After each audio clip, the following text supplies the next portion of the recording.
compliment fields. The man from the jungle. Aggression early on from Jared Brooks. Clinches up with Masunyane. Yeah, Brooks likes that, close that distance with those punches, gets inside the clinch. This first little exchange right here is going to tell us a lot. You know, I'd expect Brooks to try to put Bokang down, but Bokang is very explosive, very agile. The way that he was stopping takedowns from Sawada was really impressive. There's a nice little hip toss. Bokang does a beautiful job of staying on his feet as Brooks jumps to the back. Oh, happily that from Jared Brooks, riding Bokang Masunyane. Nicely done from the American. Let's see what Brooks can do here with his back position. He's a little bit off to the side. The first thing Bokang has to do is protect his neck, make sure that rear naked choke is not inside. And he might try to use the wall to press him up against, and then try to push his back against the wall so that he can try to scoot around. You can see Brooks triangle the legs, give him a little bit better grip. Now he's sinking in that rear naked choke. Here it comes. Masunyane defending against the human backpack that is Jared Brooks here in the first round. Brooks trains with a lot of high-level jiu-jitsu practitioners out there in Detroit, Michigan. He's been working a lot on his submission game. Softening up Masunyane a little, that figure four, that triangle wrapped around the body of the South African. That's what Masunyane's got to do. He's got to try to get his right leg behind the right leg of Jared Brooks so that he can relieve some of that pressure and work his way out of this triangle. Brooks has got good back control. You hear Jared Brooks grunting behind every one of these strikes. Looping the knuckles around to hit the top of the head of Masunyane. Masunyane making a phone call to defend against that left hand of Brooks. Brooks is able to slice that hand in, get right there underneath the chin. He threatens to go to the other side as Bokang defends the left arm. Beautiful job there from Bokang. Big hello to the champion, Joshua Pasho, in Baguio City in the Philippines right now watching this one. Whoever wins will take on the champ, Pasho. Body shot then head from Jared Brooks. Trying to open up that neck of Masunyane, hit the strangle from behind. We're good there.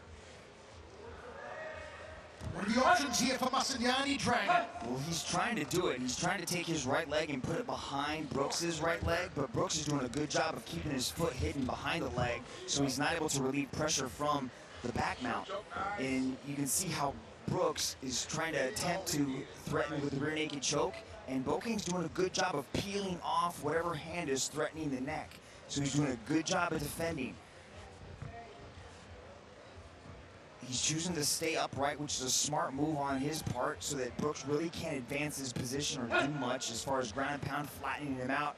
But it's going to wear on the legs of Bokang a little bit to carry all that weight of Jared Brooks. Mitch, a lot of people who aren't used to seeing this position may be asking, why can't Masunyane just fall back really hard and try and slam Brooks onto his back?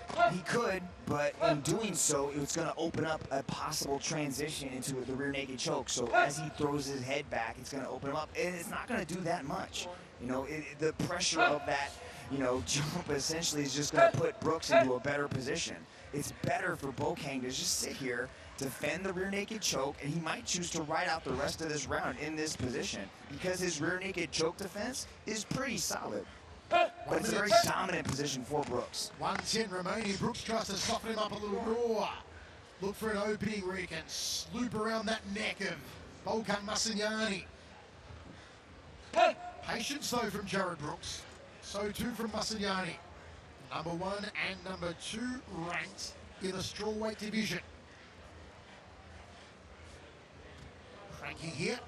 Yeah, it's just basically a face crank. It's really uncomfortable, but you can see Bokang's got good submission defense.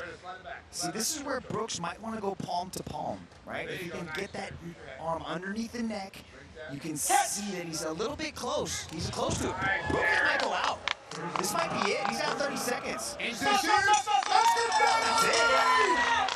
It's Jared Brooks! It's going to be Jared Brooks and Joshua Pasho! That was good work. He was patient. He was calm. Joshua Pasho? Me. That's me, baby. You better get that shit right. He was beautifully set up. He knew exactly what he wanted, and once he got that arm under there, he went palm to palm, not enabling Bokang to defend. Look, right there, right underneath the chin, you can see Bokang falls to the ground, and then the choke gets deeper, and out he goes.